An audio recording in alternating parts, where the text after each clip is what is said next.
them, hundreds of them, and then being in touch with every user, we found a way to do one little aspect better maybe than in the original design, and then another little aspect better. And then when all these aspects became one, like all the puzzles became the whole, I thought, hey, wait a minute, this is like everything, it could be done a little bit better, and we would have a new product. So do we want to call it Golden Gate 2? I don't know, because it's a facelift, and it's not really a facelift, because the only thing that really remains from the Golden Gate, our beloved baby, is the fact that it's a DAC, and everything else is different. So I think that, like also our bodies, I think that every 7 years our cells change, and we become a new person, technically speaking, we have new cells. So that's a new DAC that has been built on everything we know and everything we learned from our customers. Also because the Golden Gate opened the door to the very expensive rooms. So we started being, purchased and being treated as a supplier by people with beautiful systems. And I've seen more beautiful systems in people's homes than anybody else. It's a strong statement, but it's probably close to the truth, because I go and visit people, that's what I do. So I was in these beautiful rooms with speakers I've never even heard about, and with amps I've never even dreamt about, and then I understood what the Golden Gate can do and where we could go from there. Hence, even though it seemed impossible in the beginning, somehow we managed to make a DAC that is better in every aspect that I can imagine from our Golden Gate, and it's not because we wanted to make this DAC, it just came as a result of our research. What we do in the factory, every day there is a production going, and then there is me and some other people. I pick people from different areas of competence, or you can call it different departments, and we try to challenge and question everything we know. Let's say that 5U4G is the best rectifier, and that's a given, that's a fact, everybody knows it, and we don't question it. And one day we say, okay, let's try other rectifiers, let's try diodes, new diodes, Schottky diodes, let's try a hybrid diode and vacuum tube, or single wave, double wave rectification, maybe something different, maybe germanium. And then if we come up with something interesting, we challenge the existing solution, and we try to compare A and B. And my way of working is that I know the electrical principles, I'm kind of educated, but not really, but I trust my ears. And I never go to make any change or any new thing or anything that people ask. I never do anything like that unless I can verify it in the blind, dark room listening test. So I'm sitting in the dark, and I don't believe in any listening memory longer than millisecond. There is no such thing. I cannot compare anything to what I heard yesterday in another room, in another place, in another country. So I'm fanatical about the switch. My guys must build a toggle switch that somehow can switch between two scenarios. And I'm the deciding person, and I don't know which is which. So that's how we come up with new solutions. So if you say that new spikes and anti-vibration platform is very nice, maybe, do it in a blind listening test, and I will be the chooser, and then I decide. I'm ultimately the one to decide what happens, because you can't please a team of people. The team is very nice to have, that's how we work, we are a team, but somebody has to take the decision. So we go on the road, and then we have to go solid state or tube, and then we have to go 300B or 400B, and I'm the one who takes the decision. And on the crossroads, it's a blind listening test, and that's how we proceed. So we build on that. Sometimes you can go the wrong way, and then we make a U-turn. So that DAC is something we wanted to show, because I believe that all the important building blocks of a DAC were really making a leap. And I'm talking about the digital section, which is the conversion. It's the least understood and the most important part of the DAC is the conversion heart, the engine, where the whole magic happens. You're changing a file, a row of zeros and ones, into something that makes you cry, into music that makes us weep or cry or leave the room, whatever it is. So if this is wrong, nothing else matters. And if this is right, it is the most important, and that's my mission as a Lampizator, is the most important thing. If the conversion is right, don't spoil it, don't damage anything in that good sound by adding op-amps, by adding filters, by adding upsampling, downsampling, oversampling, manipulation, equalization, and God knows what else. So don't damage what is already good, because you can't make it better. No circuit can make the converted music better than it already is at the birth, at the very, very, very source of the Amazon River. You can only damage it less. And that's why we use tubes, because tubes damage the sound less than solid state. And why they do it, we could argue, but I believe that it's simply because of simplicity. Because tube circuit is just 1 or 2 or 3 components, and a solid state circuit is usually 4, 5, 6, 800 components between the conversion and the RCA output. So it's a whole PCB of, can I say shit? No, but it's a competitor, right? These are circuits. And I know that most companies use different circuits than we use, and maybe that's why our product sounds different. But as you know, the conversion starts in the chip, and the chip is electrical components that is sold by big companies, and they make so-called data sheets, or data sheets. The data sheets come with all the explanation of the given product, and at the end, they give an example. They give a sample circuit. So if you're an engineer, they say, okay, you want to try it? Here's this quick recipe, like, add eggs, water, and flour, blah, blah, blah, you have pancakes. That's a quick recipe to try. And that's the last page of the white paper, the data sheet of the chip. And I've serviced every existing CD player in the world, every. I've serviced for fun as a hobbyist serviceman. And all of them had the circuit taken from the chip white paper. So this is so embarrassing. It's like for the cook to use the recipe that is written on the back of a mix, a pancake mix. They read, okay, add water, and call himself a cook. So people use, all the big companies, they've been using what's in the data sheet, which is not, it's not the way it should be done. It's the way it can be done, but it can be done in 100 different ways. It's just a proposal. Okay, add op-amp, 2 resistors, 2 capacitors, blah blah blah, and that's the circuit that will work. Yes, that's a quick test circuit. But they adopt it and put a beautiful case around it, and they sell it as a ready product. And that happens in Philips, in Sony, in every other company. What you find in the product is just taken from the data sheet. So comparing the data sheet and the actual product is shocking. That up to a nanofarad they have the same components. Nobody even tried to depart from that. So we are the biggest departure you can possibly imagine. We just eliminate all that, what they suggest, and use only tubes.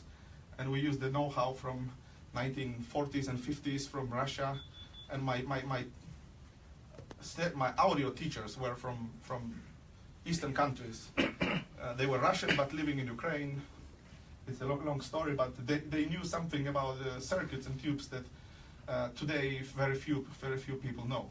So I've tried to learn a lot about tubes, but always when I go to the old circuits of the old masters, I find them the best. And I think, Jesus, I never realized how clever that circuit was. So simple.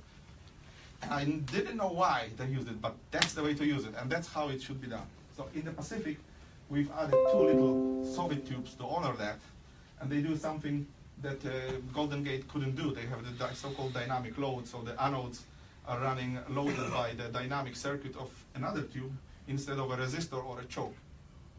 So the 2 little tubes that you see there, they are not really so little as far as novals go. They are the most powerful tubes in the world. They are the Soviet military tubes, but made for analog signals. They are not like relay switching tubes like most military tubes are.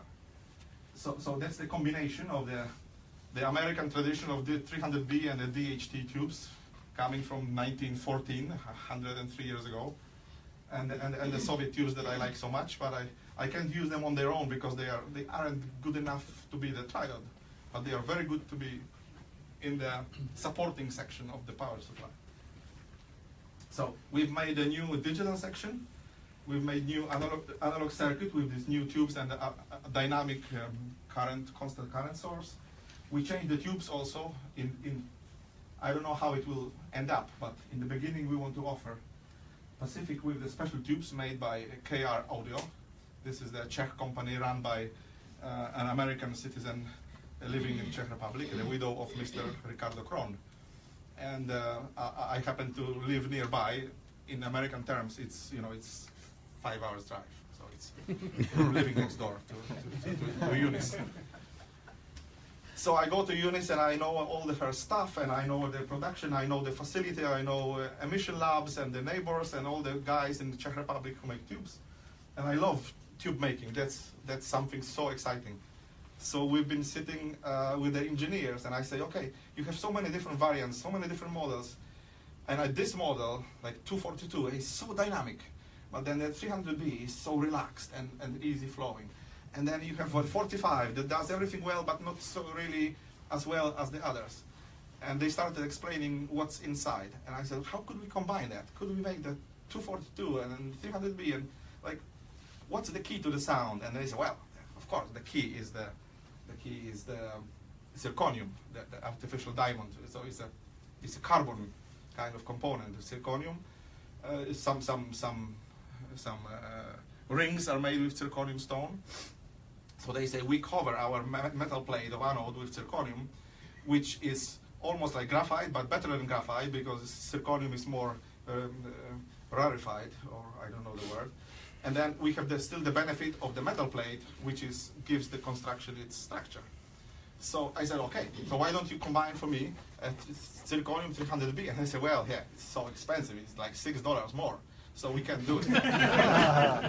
Because they are engineers. They are living in the world of budgets and wires and technicalities. Price points. I said, well, so you are saying that it will cost you $6 more to make me zirconium 300B and PX4 and 101D and 2A3? He said, yes, but it's like doubling the cost of the internal anode. Okay, I'll take a chance. I'll buy your entire production. And then Eunice came and she said, wow, that's what my husband always believed, but nobody wanted to listen. I said, okay, let's honor your husband. So we made a new series. It's called Ricardo Kron, the guy who created Kron and all the legend of European tubes.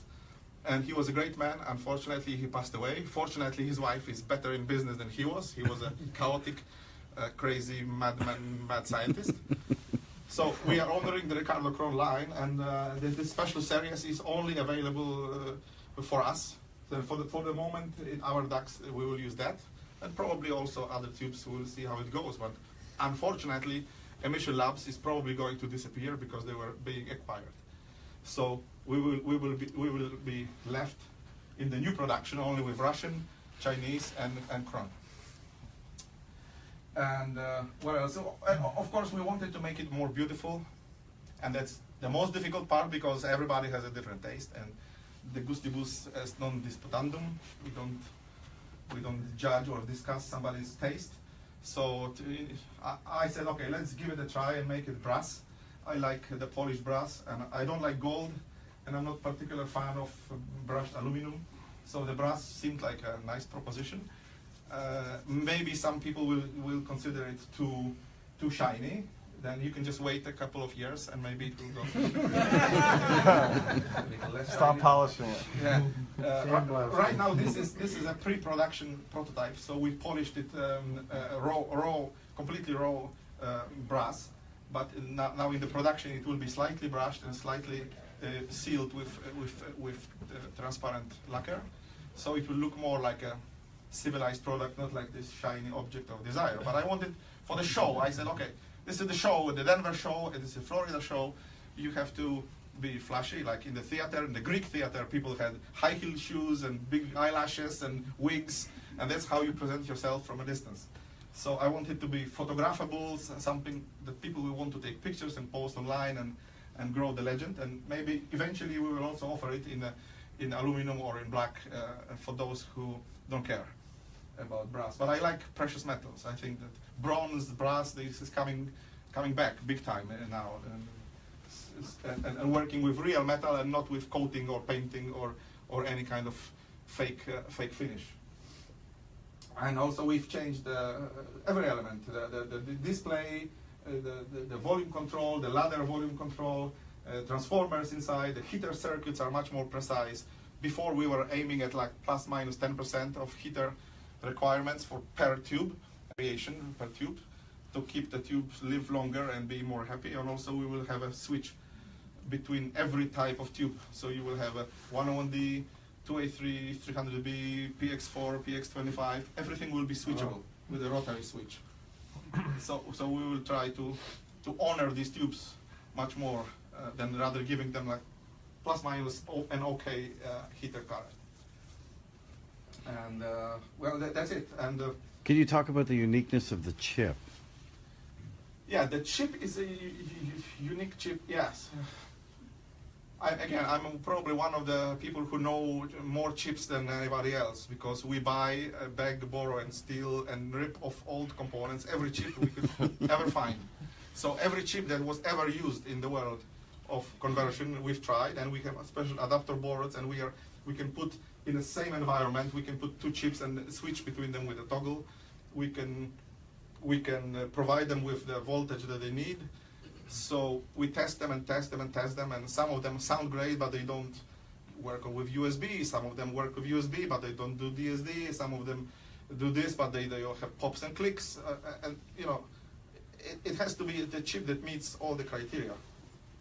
So my company was started when I went from being a blogger and an enthusiast DIYer to a pro. I started with one chip, which seemed to be like the best chip I ever heard. And with this one chip was so fantastic that it took me from nothing to a small established business. It was back in 2009. And I brought it to USA, and the first person who heard it was the biggest. This is Carl Bernstein, the journalist from the Watergate scandal. Carl is he's not only an audiophile, but also he has golden ears. I believe some people hear more than others, and he is one of those who hear more. He hears more than the famous wives that always hear better. Like we all know. My wife came from the kitchen and said, "Oh, by the way, it sounds great." So Carl is the one who hears everything. He hears even the Nixon scandals through the Hotel Watergate doors. So he said that my stuff is great, so I believed I could do something. And that was the first chip. And I thought that it's too precious, too fantastic to reveal, because it was so head over heels better than, I don't know if it's the right expression, better than other chips. So I loved the chip, and then came the new era of USB. And I wanted to be like Peter Quarterman and say, no, go away, don't bother me with USB. We are listening to this transport, that's it. We are old-fashioned Amish. But the pressure of USB was too big, and thanks to Norman, I never decided to abandon USB. So we went to USB, and then it was another story with DSD, and I wanted to say, nah, this is silly. But then we took the DSD route as well. So we had to abandon the old chip. And that company, very small company, never made more. And 10 years later, they come up with something new. And I'm saying, oh, so they are alive, they still exist. What did they do? And everything that I could ever dream was on that sheet. Every feature, every function, every high resolution, low resolution, auto sensing, auto muting, auto switching, everything they made in the new chip. It was like the leap they took over 10 years period. So I requested the chip was not available. They said it's not ready, not ready, not ready. Half a year gone, not ready, nobody has it. American distributors, Japanese distributors, China, special dealers, nobody has the chip. It's like a complete drought. So they weren't ready, they really weren't ready. And finally, I got an envelope, they said, we recognize you as a leader of opinion and blah, blah, blah. So they sent me samples, we applied the samples, they were as good as the data sheet promised. So I thought that this is the biggest dream I could ever have, like a birthday gift, God's sent chip. that does everything and does it with a sound that I remember from 15 years ago, 10 years ago. And then, so they said, we start manufacturing in maybe early October, maybe earlier. We will see how it goes. And weeks ago. So with all and supervisory boards, before they design something with the chip, if they ever find it, it will take a year minimum. There is no way they can come up with a working DAC in less than a year. And we got it just on time. So we have an edge. So I adopted this chip faster than I would normally do. I didn't put it in a drawer just for later. So I'm happy that we have a digital part that nobody else in the world has today. And I'm not giving away the name, but it's a good maker and it's a good chip. Now then, is chipless better like the R2? I think that they are 90% there.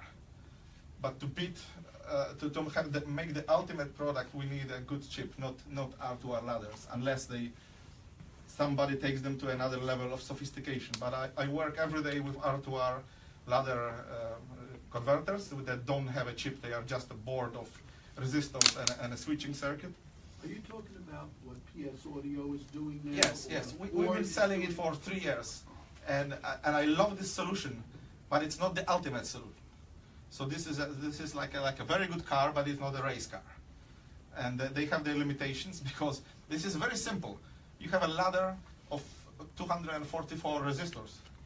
So it's very simple, but to make it so simple, you need a microcomputer before it that runs the whole show.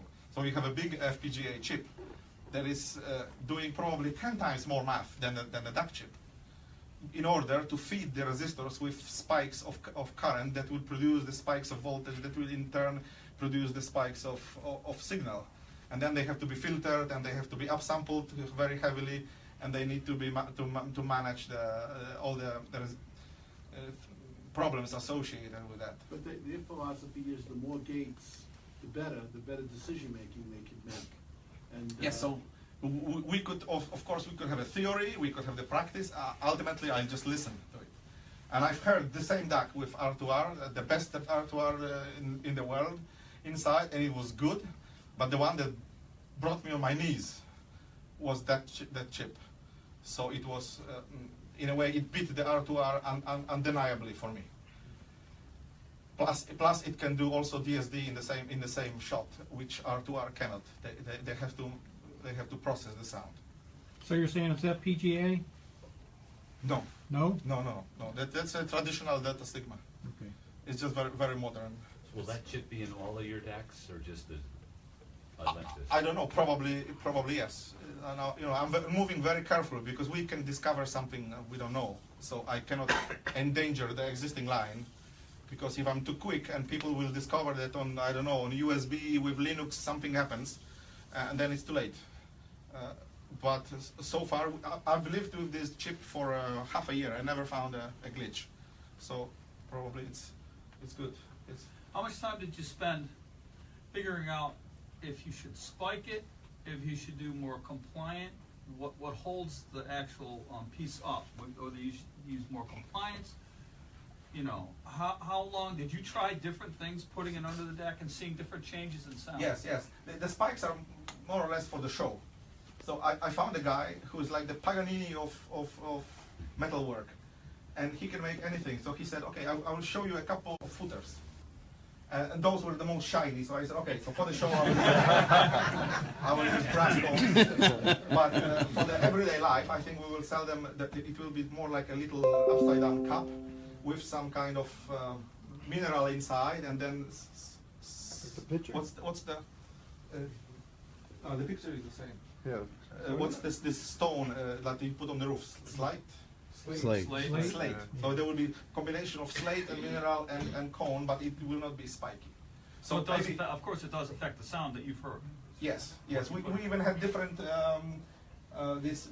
different discs this morning, affecting the sound, the way the spike interacts with the shelf. And of course, everybody has different shelves and things like that. So we will offer maybe 2 or 3 solutions, or we can combine them all together, and then you just mount them.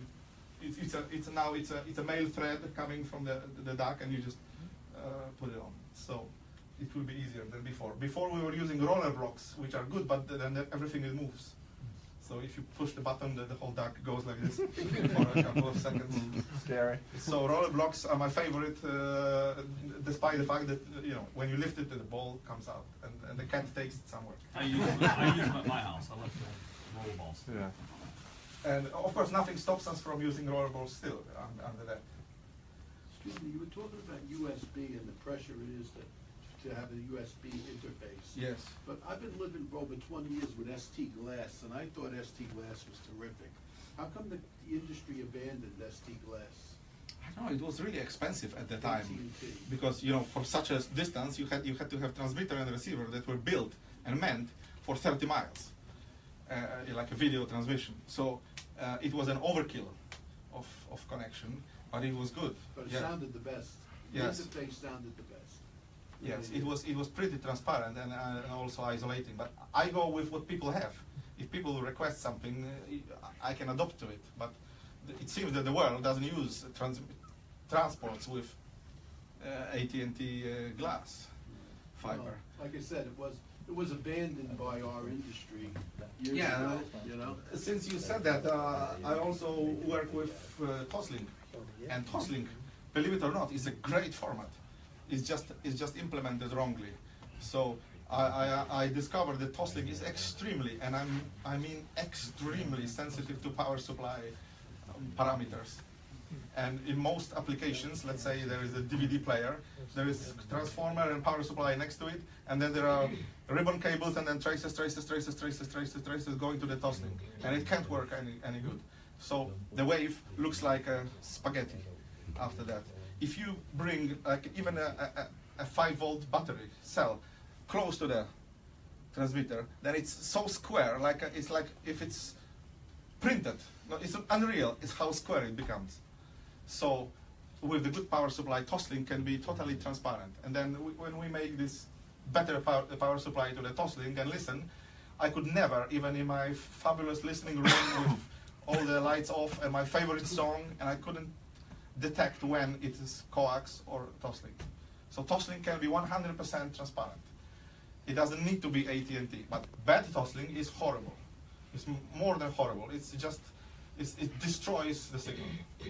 And that's what is normally used, because Toslink is treated like secondary thing. So it's in TV or in a cable TV box somewhere at the back. The first Toslinks were plastic. Yeah, the cable doesn't matter so much, because as long the cable will not alter the signal to the degree that you would recognize, especially at this distance. I've worked with maximum 10 yard Toslinks, and they were also transparent. But the power supply to the transmitter and receiver must be as stiff as possible. That's all. So I wanted to abandon Toslink because it takes another extra couple of hours to make its power supply and deliver all this to the. But probably we will still keep it open because people still request it. But what's new in the Pacific is the LAN port, and probably that's ultimately the future of audio. So we have LAN port with Ethernet cable, and then the Ethernet cable is famous for running long distance. So I would say that the coax maximum is maybe 2 yards. The USB, I haven't heard a successful USB longer than 3 yards. And probably 5 is the absolute maximum. With Ethernet, you can go up to 300 So you're yards. building them with Ethernet? So now this one has Ethernet inside. But are the production models all going to Yes, be yes. Ethernet will be standard for all Okay. products. Maybe it will also trickle down eventually to other DACs other than Pacific, but right now it takes some space. What is difficult is the Ethernet on that end has to run some kind of software. It's not hardware connection. You need supporting environment to accept the signal and transform it. So right now we are using Rune. And there is probably 100 different software, but I can't try them all. So I'm going to say, okay, I stand by Rune. I support Rune. I think Rune is the latest and greatest, and nothing until further notice, nothing will be better than Rune. If you can upload the receiving part with different software, be my guest. But I cannot try every existing software. Have you heard differences between different CAT cables? Yes. Which do you prefer? Oh, well, I tried just a stock cat cable with a super high-end cat cable made by a friend of mine in Poland. There is a guy who's fanatical about that. Yeah. And he brought me a meter, and he spent like 1 year begging me to find an hour. And finally, when I had this, okay, now it's time I can try your cat cable. So, of course, it's only this long. His cable. So how could it be any better? But it was better. It was undeniably better. But then he cannot make you 100 yards of that. He winds it in his kitchen 4 nights before making a bride. I understand. I So personally it's- have heard differences between Cat 5 and Cat 7. Huge differences. Yeah, there must be differences. Yes. The categories are very strict about how they measure high frequency and losses and reflections and so on. Yeah. So Cat 5, Cat 6, Cat 7, and Plenum especially with Teflon insulation. They don't make them in silver, but they make them in Teflon at least. And of course, if you make such a short run from your router, then you must somehow come to the router with something else, phone line or Wi-Fi. So you can shift where you are expensive cable and cheap cable, but eventually it has to come from somewhere to here. Is the famous debate like what's in the wall in the power cable? Like, what's another 5 miles to the next transformer station? We don't know, but even this one yard piece makes a difference somehow. And if it's not the filter, that it's the box on the cable, then what does the cable do? Of course, we all know this is ongoing. So I only trust my ears. See? And I did hear that the cable was very musical and opening the space, the bass, everything. Are you using the voltage in the USB wire? No. You just shunt that? Yes, so our USB cables that we produce don't have the 4th wire, and the unit has nothing. The pin is empty on the DAC, so we're not using that. What type of output do you find to be the most sonically transparent on your deck? Do you CAT or any other type? CAT? You said output, input. Or okay, CAT, what am I trying to think here, Toslink, RCA, which one do you find the most transparent? The differences are really small. Are they? Really small. Maybe the type of computer makes a bigger difference. Type of file makes a bigger difference. Tube makes a bigger difference. Probably ultimately USB is still the best, especially with good clock, because USB is heavily relying on clocking.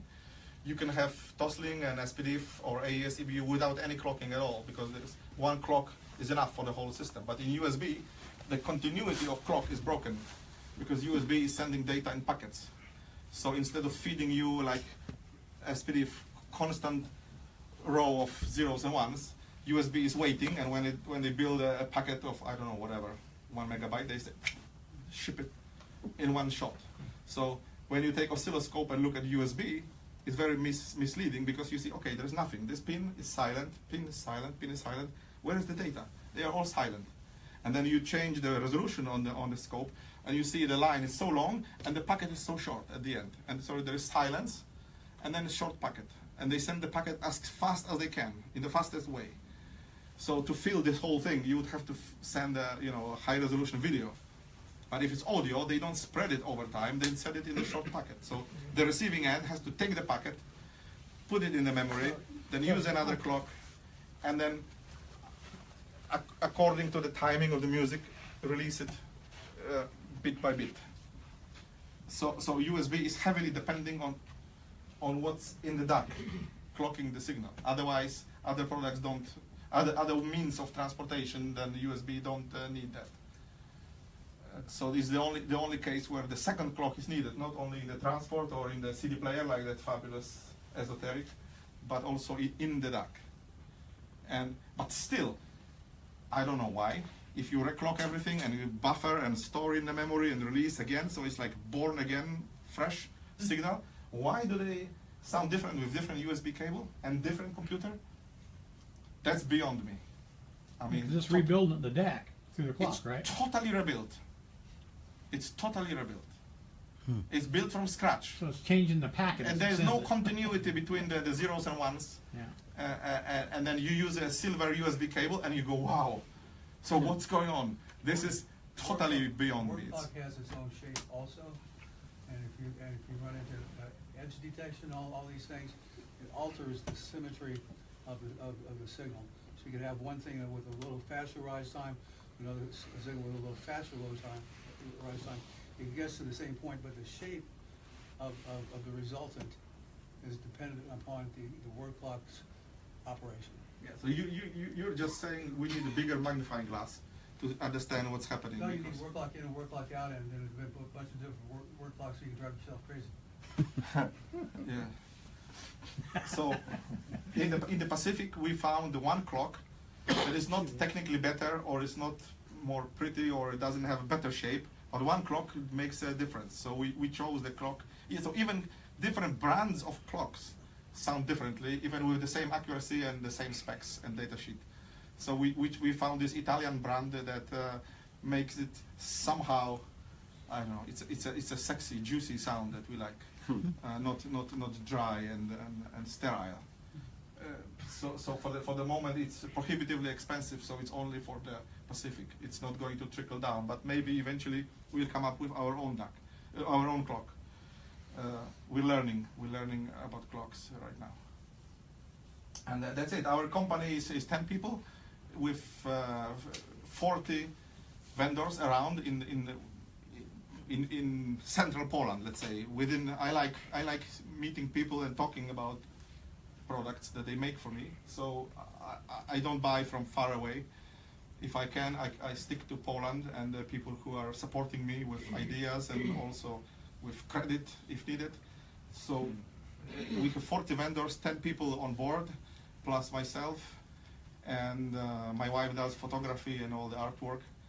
And we are fully owned by myself, so we don't have any credit or any silent partner or visible partner. And we grow organically. So our goal is not to grow, our goal is to stay in business. So sustainability is more important than growth, which leads only to problems of growing. Is Power Amps new to you? Is this a new product, am I saying? Well, we've been doing apps from the beginning, because I don't think anybody will treat the company seriously if we don't have amps. The amp is the heart of the system, whether you like it or not. The amp is especially tube amp is something so important that. But I've just never seen it reviewed. I've never seen it out in the magazines. We have few reviews, but I don't. Well, for reviewers, an amp is not a sexy thing to review, because an amp is an amp, more or less. Of course, there are different amps, but an amp is an amp. Unless it's something revolutionary, they are not so interested. A DAC, with the changing technology, with DSD, the DAC is maybe more interesting to write about and also to ship and to use. So we don't ask for reviews. Basically, if somebody wants to review, we will say okay, but we are not looking for people to review the amp. So we have maybe 3-4 reviews only, and I hope they are still on the website. By the way, yesterday we launched a new website, so it will be more informative, more elegant, and more easy to navigate. If anybody ever went through my website, I carry it from 25 years almost, that website of chaos that I don't want to abandon, because Google likes my information and Google ranks me very high thanks to the continuity of 20 years from, I don't know, when it was 1995 I started doing this on the internet.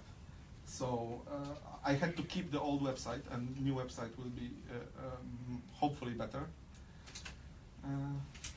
Lucasz, how would you describe the sound of this compared to the Golden Gate? What differences would I notice? Yes, we try to not to lose the musicality, but I wanted to improve dynamics, because we always sell the Golden Gate against somebody else. Like anybody who ready to spend $10,000, $15,000, $20,000 will compare it to at least 1, 2, 3 other products. So if I ever heard about losing, it was because of the solid state, I don't know, base, foundation, or punch. So people were explaining to me the weaknesses, that okay, your system was good, but this other one, you know, I know it's solid state, but it had this. Drive is what I would drive. say. So I wanted to improve that. That's why we use active anode loading. That means that we improve the acceleration from 0 to 60 on the rising impulse very significantly. I cannot give you a number, but the steepness of acceleration of voltage signal is about the order of magnitude better, while retaining lower output impedance of the DAC and also the frequency response. Before it was probably from 10 to 100K from 10 hertz, and now it's from 0.5 hertz. So on the bottom, we've improved things significantly without destroying the musical beauty of the single-ended child. Also, the top end became much cleaner because of the impedance. We are not losing high frequency due to a capacitance or output or the next component, like the amp. We can drive high frequency better. So now here in this system, it's very clean trebles, and we can hear the brushes going, and they hang in the air for, you know, seconds, and they're clean. You can count the brushes; they're not smeared at all. So that's what is better than before. Before it was slightly rounded, like it or not, a single-ended triode working into a difficult load of, let's say, 10 kilo impedance will always surround the top end. So now it is stronger. Also, the volume control is of a much higher accuracy and the technical competence. So the volume control doesn't distract us from the. Speaking of volume, is there anything that can be done when you put DSD on? The volume just plummets, and you're like turning it up and up and up, and then you go back to Red Book and it's like, whoa, and you got to turn it. I mean, without having to go through JRiver and, you know, set the things there, because then you're bringing software into it. The problem is that we were using DSD in a kind of a without an actual conversion process. So that's what some people call chipless, which isn't really chipless, but it's for the sake of this conversation, let's call it chipless conversion. We take DSD as it comes and do no manipulation, just filter it and send it to the tubes. So this is the base of the volume is what we get. Right. Then we have PCM that by the technicality of the process becomes louder. Right. So what should I do? Should I give it? Should I equalize them by turning down the PCM because I cannot put up DSD. Either way, So you're manipulating. I would have to turn down the PCM, and maybe somebody buy the DAC and they listen to PCM most of the time, and they will lose dynamics and the ultimate purity of PCM because I had to give it a 6 dB reduction. So I thought, okay, let's give it to people as it comes, even though it's not the same level. And if you have a mixed playlist, I would suggest that you choose one or the other type, and you just convert everything to PCM or everything to DSD and listen with one level. Right. But if my biggest nightmare, if something is my nightmare as in this business, is the bloody mixed playlist.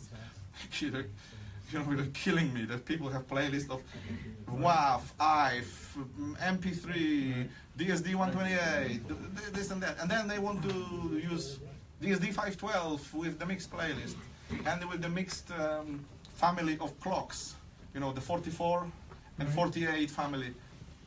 So, and I have to comply to all these formats with all the infinite complications without a pop in between. This is so hard. So I wish I could give you beautiful music, and I know it to do it one way. I could do it 3-way, but do it 50-way and no pop in between. And I like using your DACs with the volume, but in some situations in amplification, they just don't have enough oomph. So that combination is not possible. If everything was one level, then I would just use more sensitive tubes and elevate the signal higher. Or you could use like 242. It's an extremely loud tube. Yeah, I got the Yes, there is no tube in the DHT world louder than the 242. Yeah. It's got more. Yeah. Yeah, so I was hoping to get here the dynamics and the rock and roll factor of the 242 for every tube, including even 300B is the most lazy tube, and now it sounds dynamic.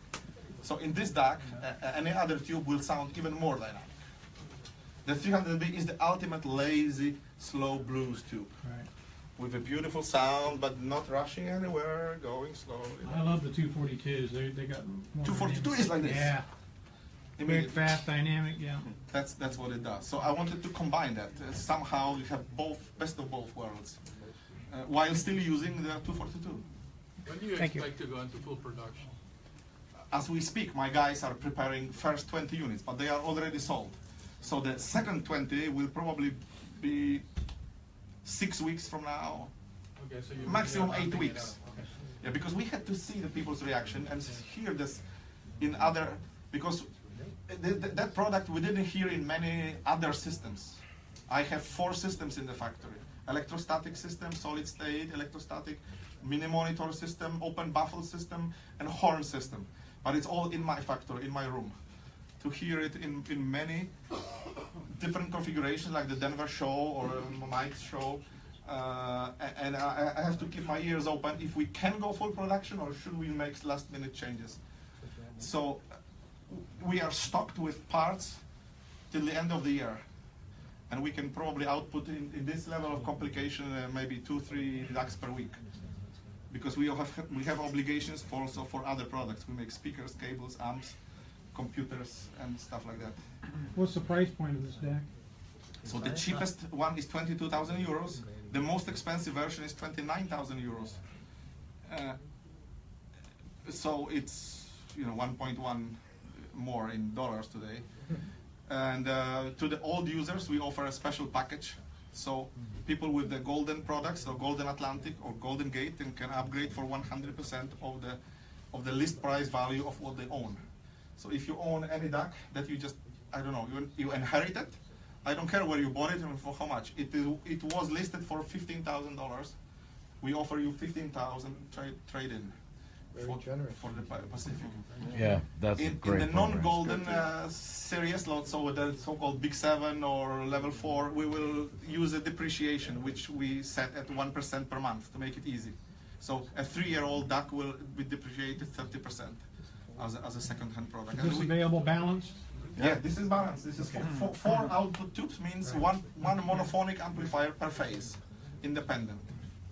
So anybody who owns Golden Gate, you don't need to rush. It's not such a leap of quality. But if you ever want to upgrade, no matter when and how, you just contact the distributor. I like those symbols. Yes. You need to take one home, Jerry. And Jared, that's got your name on we it. will take back the Golden Gates. The Golden Gates, they have so many good goodies inside that we will rebuild them, refresh them, refurbish, put them in the new package, and we will sell them as so-called Golden Gate 2. Well, I didn't have the R2R, so I was kind of interested, and that came out just after I got mine. So Yes. Mm-hmm. but, Yes, that's, in my opinion, that's better than R2R. Not much, but I prefer it. I like the hallucinogenic illusion of swimming in the cloud of sounds, especially the modern recordings. They go like everywhere, like the Roger Waters. Yeah. He makes the kind of illusion that I like, even yeah. although I don't like his music, but the illusion, the recording is good. It's- So sitting there and having this, like you open your eyes and you think, wow, that's what I like. Coming from This everywhere. chip gives it to me more than R2R. R2R is just very good, but it's not, doesn't have the last drop of